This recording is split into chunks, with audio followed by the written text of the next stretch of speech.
ஓசிக டிக்கெட்ல வந்து படம் பாக்குற மாதிரி சொல்ற. ஆமா கரெக்ட். அதனால வந்து நான் முன்னேறி வர்றேன், அதுக்கப்புறம் நான் தூக்கி விடுறேன். ஏன்னா கஷ்டப்பட்டவனுக்கு தான். ரொம்ப கஷ்டப்பட்டுட்டு இருக்கேன்டா. வளர்ந்தீங்கன்னா என்னையும் கொஞ்சம் லைட்டா அப்படியே லைட்டா கை ஒத்த விரலாவது கொடுத்து அப்படி தூக்கி விடு, சரியா? தூக்கிடலாம். டெவலப் ஆயிட்டுன்னு வச்சுக்கவே, நம்முடைய நண்பர்கள், கூட்டாளிகள், சொந்தக்காரங்கள், பந்தக்காரங்கள், உற்றால் உறவினர்கள் அனைவரையும் தூக்கி இழுத்துட்டு போயிடலாம் மேல. தொழில் பண்றான் வா, பிசினஸ் பண்றான் வா, மேனேஜரா இரு, சூப்பர்வைசரா இரு, எல்லாத்தையும் பாத்துக்க, உன்னை நம்பி விடுறே வா அப்படின்ட்டு விட்டுற வேண்டியதான். இவ்வளவு நேரம் வெட்டி பேச்சு பேசிக்கிட்டு இருக்கீங்க, ஏன் டியூட்டி எதுவும் வரலையா?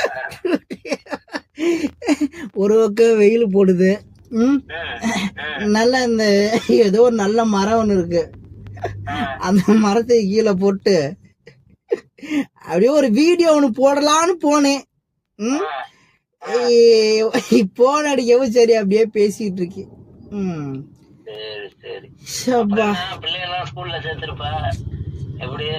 நான் படுற கஷ்டம் இருக்கே பெரும் கஷ்டம். பேசாம அதெல்லாம் சொல்ல வைக்காது, அதுக்கு வர என்ன டாபிக் வர இழுத்துக்கிட்டு போகும், முடியல என்னால. அது 2025 யாருடைய சாவத்திலே என்னமோ வந்துருச்சான்னு தெரியல, என்னை ரொம்ப பாடாப்படுத்துது.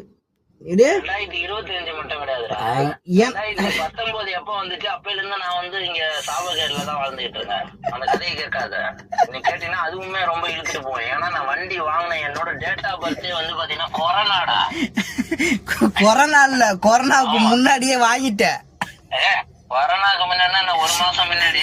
ஆமா, யாருக்கு தெரியும் கொரோனால வந்து இந்த மாதிரி சிக்குவோம், சின்ன பண்ணமாவும் அப்படின்னு.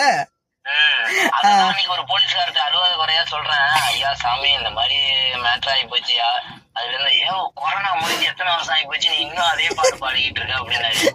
அதே பாடு நீங்க நல்லா கணக்கு போட்டு பாருங்க, 4 வருஷம் டியூ கொரோனால இருந்து இப்ப வரைக்கும் இழுத்து கொண்டு போயிடுச்சு, என்னை வந்து சாவடிச்சிச்சு. இப்பயாவது கொஞ்சம் அப்படியே ஏணிப்படியில ஏறி மேல வந்துடலாம் அப்படின்னு பார்த்தா அடுத்தடுத்து வண்டியில பிரச்சனை, ஒன்னும் முடியல சார்.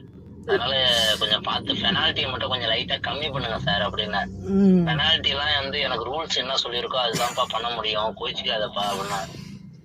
சார் இப்படி சொல்றீங்க அப்படின்ட்டு அதுக்கப்புறம் வந்து அவரு பெனால்ட்டி போட்டாரு, அதை அப்படியே கட்டிட்டு வந்தேன். அப்படியே அழுவாத குறையில என்ன பண்றது, 1500 ரூபா.